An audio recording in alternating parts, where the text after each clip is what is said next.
The Pittsburgh Steelers defense has come under fire in the 2014 season, and the bad news is it might get a lot worse. With Behind the Steel Curtain, I'm Neil Coulon.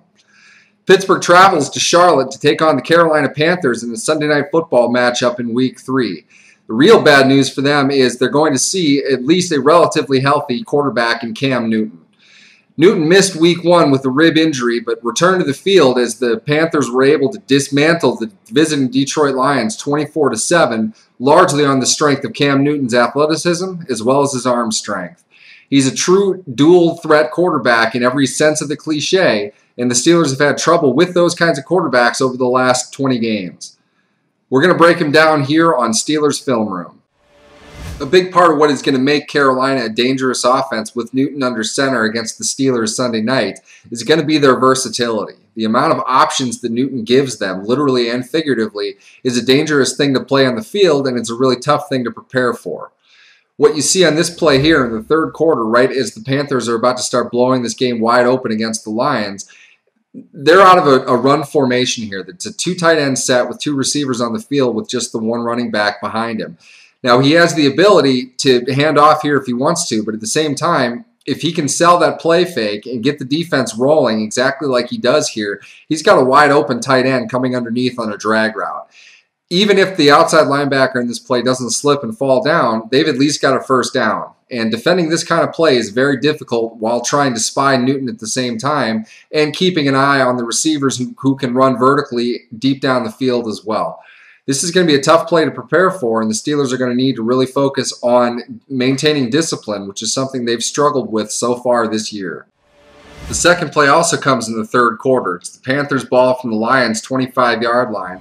They're on the move, and any time that you can get an athlete like Cam Newton in space and able to make a play, as an offense, you've got a big advantage. In this play in particular, it's just a simple zone read. You can see on the give, he's got the offense moving all to the right side on what looks like a zone running play. He decides to keep it, and in that, you see the Lions' strong safety step up to the line. He's exactly where he's supposed to be. He's mirroring the backside of the play and making sure Newton doesn't have a chance to escape. Newton comes up to him, puts a move on him to the outside, and while he almost loses his balance in doing so, he completely jukes the strong safety out of any type of competitive position to make a play on him. He runs for 13 yards, and these kinds of plays, they energize an offense, they terrify a defense, and they're really going to be Carolina's calling card as early as this game against Pittsburgh.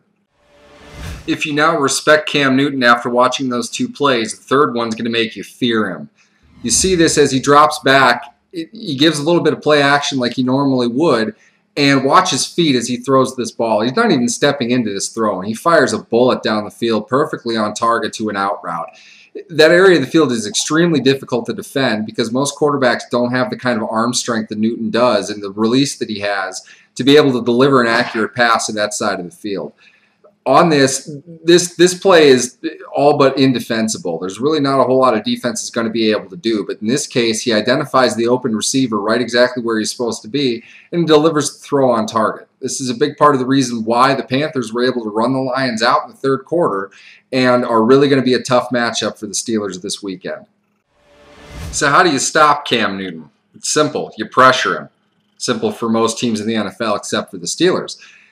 The real question for them in their defensive assignments this game not only is going to be remaining gap sound the way that they have not been over the last two games, but they're going to have to find a way to push a pretty talented Carolina Panthers offensive line back and force Newton to throw from uncomfortable spaces.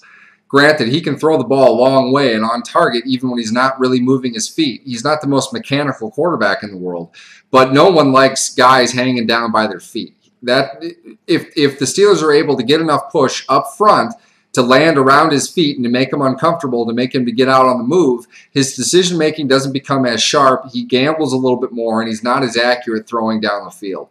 He needs to at least have balance in order to deliver passes where they need to go 15, 18 yards down the field.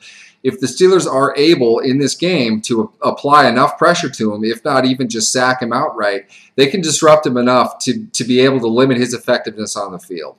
Will they be able to do that? That's going to be the big question in this game, as the Steelers are 3-point favorites and growing heading into Sunday Night Football in Week 3.